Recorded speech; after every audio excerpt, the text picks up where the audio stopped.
In today's video, we're going to be talking about the world, specifically Southeast Asia, even more specifically, Singapore.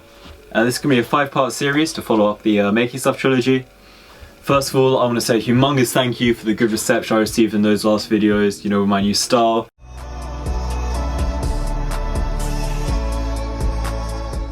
Today, I'm going to be talking briefly about Singapore's demographic statistics, their history, their geography, and to make it relevant, I'm going to touch on some recent issues they have within society.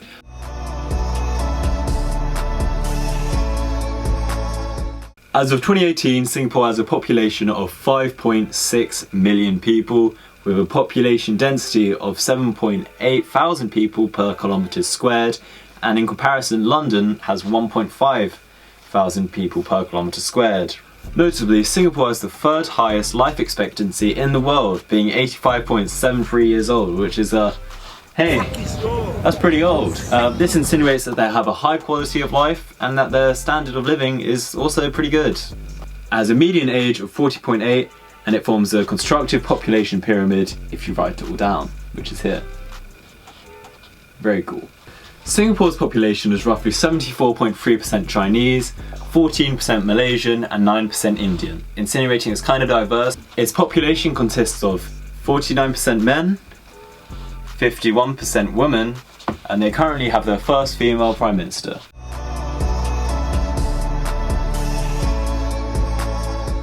Singapore's land area is 721.5 kilometers squared, which is relatively small as it's very heavily urbanized, but it's all done effectively. Due to Singapore being an island and being a densely populated area, as I mentioned earlier, they're in constant need of expansion, which they use through land reclamation. In the last century, they've gone from 581 kilometers to 720 kilometers squared, as I said earlier.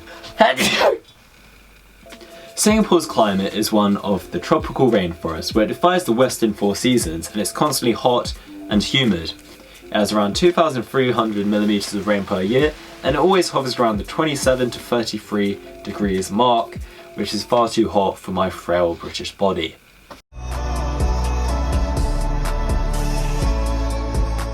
So the first finding of Singapore comes from an old legend where a Sumatran prince was going travelling. He found this island and he saw a lion.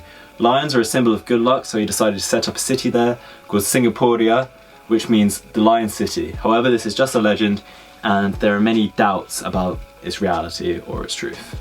Modern Singapore was founded in 1819 by Sir Stamford Raffles, who was a clerk for the British East India Company, and he believed that they should make a settlement on the Strait of Malacca, and they settled on Singapore in 1819. Despite the area consisting mostly of jungles and swamps, Raffles recognised the usefulness of the area as a port for the future. In 1824, the British bought the island for a large sum of money from the Sultan of Johor named Hussein. The British quickly established this new trading port and it grew rapidly, drawing the Chinese, Malaysians, Europeans and Indians. In 1826, Singapore was joined with Peña and Malacca to form the Strait Settlement. In 1867, Singapore was ruled by the Crown as the Great British East India Company gave its control over. And in 1870, Singapore's population was roughly 100,000, showing rapid growth. The building of the Suez Canal in 1869 was arguably monumental as it caused Singapore to be viewed as a gateway between Europe and Eastern Asia. Singapore continued to prosper greatly into the 20th century, largely exporting rubber and tin. In 1942, Malaysia was conquered by Japan, and on the 15th of September 1942, Singapore was also forced to surrender. Japan ran a tyrannical rule over Singapore and thousands of Singaporeans were executed. However, in 1945, Japan surrendered, and on the 5th of September 1945, England reclaimed Singapore. This allowed Singapore to make their first steps towards independence.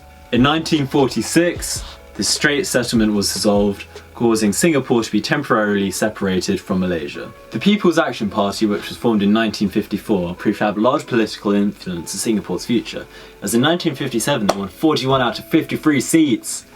Whew! Under the leadership of Lee Kuan Yew. In 1959, when Singapore got granted self-governance, Lee Kuan Yew became their leader. In 1963, Singapore rejoined with Malaysia, but then in 1964 they left again, causing Singapore to be totally independent.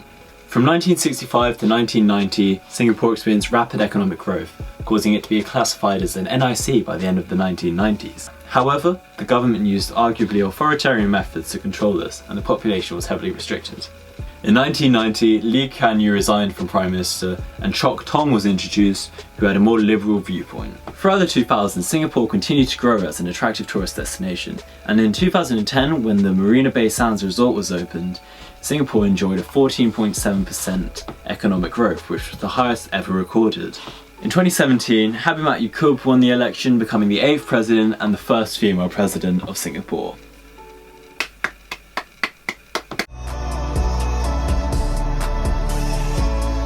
As I previously mentioned, Singapore utilises land reclamation to deal with their densely populated area.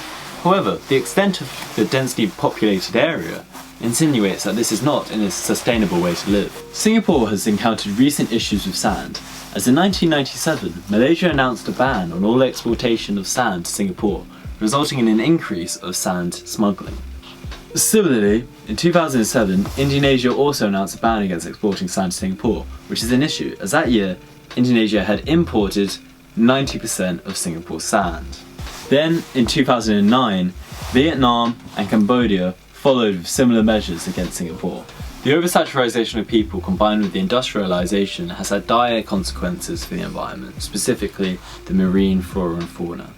In the last 10 years, mangroves has declined by 95%, and this is bad not only because it's removing a large portion of the environment for the local ecosystem, but it also removes a barrier against natural hazards.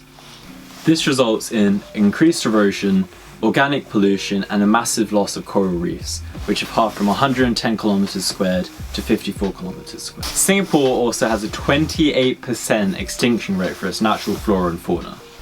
But don't worry, they have the Sky Dome, which has loads of plants from other places, but the queue is like 4 hours to go there.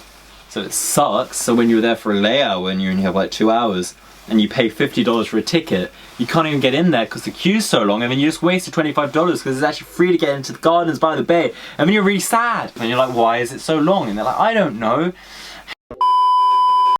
Singapore claims to be democratic, however embraces rules 1 and 3 of Juan Lonz's Guide to Authoritarianism, meaning it's a soft form of authoritarianism.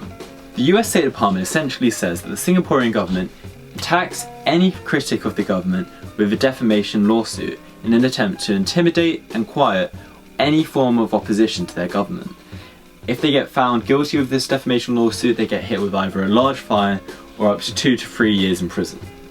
Amnesty International has a similar view, saying that the government harasses media and heavily regulates it through the Newspaper and Media Act. The Democracy Index has Singapore ranked 70th overall, as a flawed democracy. It's below places like Israel and South Korea. Singapore is also well known for its strange, restrictive laws, some of which include the likes of walking naked in your house is illegal, $2,000 fine, chewing gum is illegal, $100,000 fine, smoking is illegal, $150 fine, noise after 10 PM is illegal, $2,000, not flushing your toilet is illegal, $150 to $500, being gay is illegal, 2 years in prison, graffiti results in a public caning, and that's recently happened to an American kid.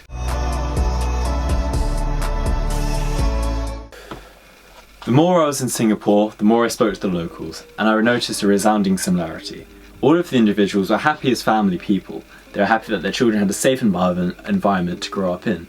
However, as an individual, they felt violated and trapped by the system. They felt heavily restricted. They also felt that the prices were running away due to expats and tourists coming in, causing the prices to escalate out of their reach. Many Westerners hail Singapore as a travel destination full of cleanliness and respect. However, the lack of many personal aspects such as freedom add a darker tone to this developed country. Am I making this video just because I'm annoyed I had to pay £6 for a coffee? Maybe, but that's not the point. Although an advanced city and a clean country is what many people desire, there are costs that come with achieving and maintaining that, as well as regulating it. And this is what Singapore exemplifies. But what do I know? At the end of the day, I'm just a guy with a camera and a phone for research. When I was in Singapore, I was there for like 8 to 10 hours, and I spoke to around 8 people. 50% said it was amazing, and the other 50% said there was a lot of issues with society. However, of course this is normal, as the population of most countries now is divided regarding their country. If I'm miseducated anywhere, I'll love it if you inform me down below.